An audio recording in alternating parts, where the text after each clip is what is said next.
Welcome, my friends. Today we're going to take a deep dive into the reasons I think that we are in the midst of a new pen renaissance. Let's get into it.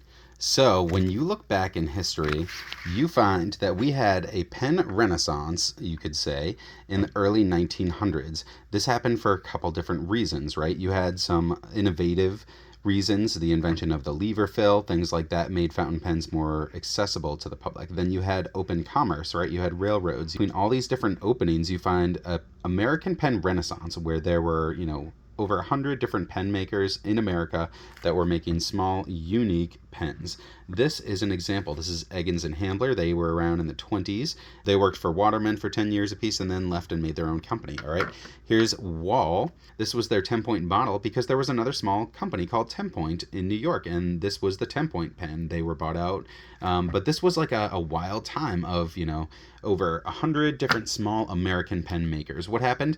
In the 1930s, you had the Depression. So between conglomeratization of, these smaller entities were getting bought up by bigger and bigger ones and acquired until you got kind of the big entity. And then you've got the collapse of the market, the commerce, and the Depression through the 30s. We obviously had pens continue, and then we had the market upset in the 1950s of the ballpoint. And when I say market upset, I mean that involved new players. All right, the old players, Parker, Pilot, Schaefer, things like that, were not as big of players now, or they had to compete in a new market.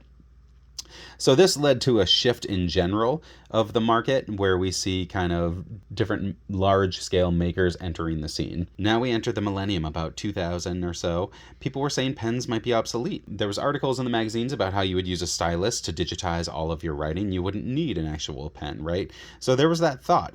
Since then, we live in a digital age, and we now know that pens are not obsolete. And now we come to this point right here where I would argue that we are in a new pen renaissance. Now let's look at the reasons why, my friends, and here we are. The interplay is creating our new pen renaissance.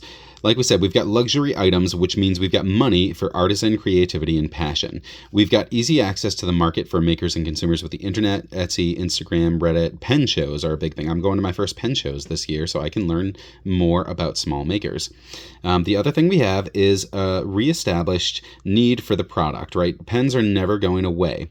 And when you mix luxury items with things that are always going to be needed, right, you get this EDC community, pens, knives, wallets, flashlights, rings, things like that. And when you mix the established need for the product with easy access to the market, you're always going to have an entry point for small makers.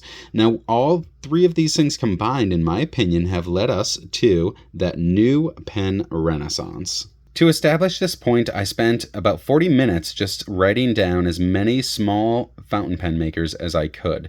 This list is largely thanks to Discord and Instagram. Many of them are based in America, too. Feel free to pause and come back to this point. Here's a list of about 25 machined pen small makers, and again, many of these are based in America. So again, we find many different candidates for this new pen renaissance, if you will.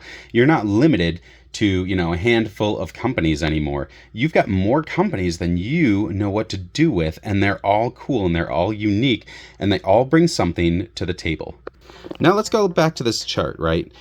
Just as any economy, eventually any bubble has to burst. So at this point, I don't see any, inclinations that we're nearing the end, right? I'm seeing more and more unique companies pop up year after year, especially in the last 5 years, and I don't see any need for them to disappear. I don't see any of them striving for customers. Some of them are selling out, their products in a matter of days, even seconds, all right? So I don't know when this bubble is going to end, but right now I think we're in the midst of it. We are not looking at any sort of slowdown. If anything, we are still picking up new makers as we're going.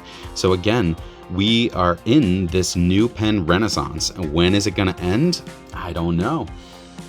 What do you guys think? Do you think we're in this new pen renaissance, or do you disagree? Do you have your own small pen maker that is your favorite that you would like to, share or shout out? Is there anything that you would look for in new pen makers when they're bringing something new and innovative to the table? Thank you for coming with us on this deep dive into this fascinating journey of what I think is a new pen renaissance.